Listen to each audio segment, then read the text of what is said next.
या सगळ्याबद्दल अधिक माहिती देण्यासाठी विश्लेषण करण्यासाठी आपल्यासोबत आहेत संरक्षण तज्ञ नितीन गोखले.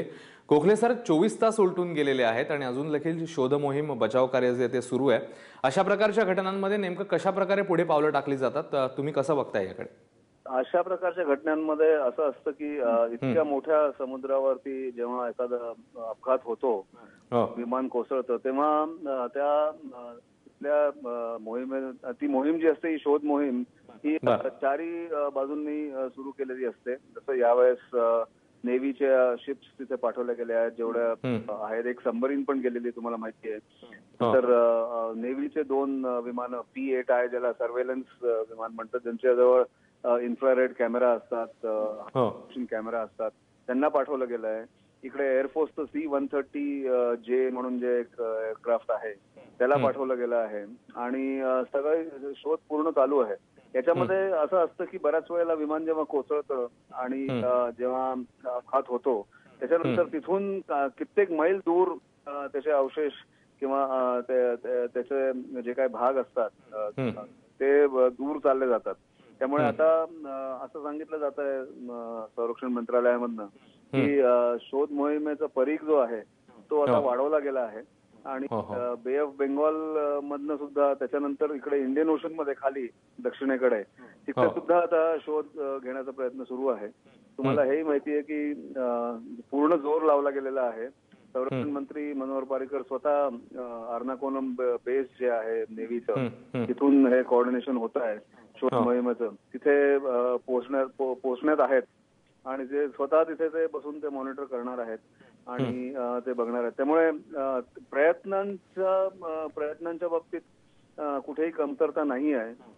फक्त एवढंच म्हणायचं आहे की मागच्या वर्षी, याच वर्षी सुरुवातीला एक डॉर्नियर एअरक्राफ्ट कोस्टगार्डचं तिकडेच पडलं होतं, पण त्याचाही आतापर्यंत शोध लागलेला नाहीये. त्यामुळे थोडीशी आशा कमी वाटते. अशा समुद्रामध्ये, मोठ्या अथांग महासागर तर नाही, अथांग समुद्रामध्ये जेव्हा पडतं, अपघात होतो, तेव्हा हे मिळणं मुश्किल असतं. पण सगळे प्रयत्न केले जात आहेत, एवढं मात्र मी तुम्हाला सांगतो. गोखले सर, याच्यामध्ये काही तांत्रिक गोष्टी ज्या आहेत, तांत्रिक दोष जे आहेत ते आढळले होते आणि नंतर ते दुरुस्त करण्यात आले होते या विमानामध्ये, आणि नंतर त्या विमानाने उड्डाण केलं असं देखील कळतंय. हो, मी तुम्हाला एक सांगतो की कितीही तांत्रिक दोष असले, काही असले तरी कोणीही एअरफोर्समध्ये ते विमान पूर्णपणे दुरुस्त झाल्याशिवाय आणि ते सर्टिफाय झाल्याशिवाय ते उडू देत नाही.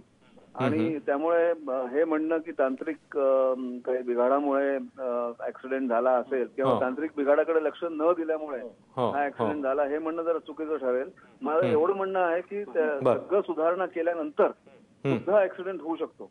आणि दुरुस्ती केल्यानंतर, आणि वन बेस रिपेअर डेपो मध्ये मागच्या सप्टेंबरमध्ये ते हे केल्यामुळे, मागच्या वर्षी तिथे रिपेअर झाल्यामुळे मला नाही वाटत त्याच्यात काही कमतरता तिथे होती. पण वरती जो तांत्रिक बिघाड झाला असेल त्याला आपण काहीच करू शकत नाही. आणि मशीन. गोखले सर, जाता जाता फक्त एक शेवटचा प्रश्न. आता हे विमान अजूनही सापडत नाहीये. तुम्ही काय काय पॉसिबिलिटीज बघताय आणि इथून पुढचं सर्च ऑपरेशन जे असेल ते नेमकं कसं असेल? आणखी काही कुमक किंवा आणखी काही त्या ठिकाणी फोर्स जी आहे ती वाढवण्यात येऊ शकते सर्चसाठी? आता त्याची तेवढी जरूर नाही असं मला वाटतं, कारण ऍडिक्वेट फोर्स तिथे पाठवला गेलेला आहे नेव्हीचा, नेव्ही आणि एअरफोर्सचा. आणि ते अजून इंटेन्स करतील, ते हळूहळू नॅरो डाऊन करत येतील, ते थांबून येऊन ते आतमध्ये असं कॉन्सेंट्रिक सर्कल्स ज्याला म्हणतात ते करत करत ते खाली येतील. आणि मग त्याच्यानंतर पुढे काय करता येईल ते पुढची स्टेप आहे ते तेव्हा घेता येईल. गोखले सर, खूप खूप धन्यवाद या सगळ्या विश्लेषणाबद्दल.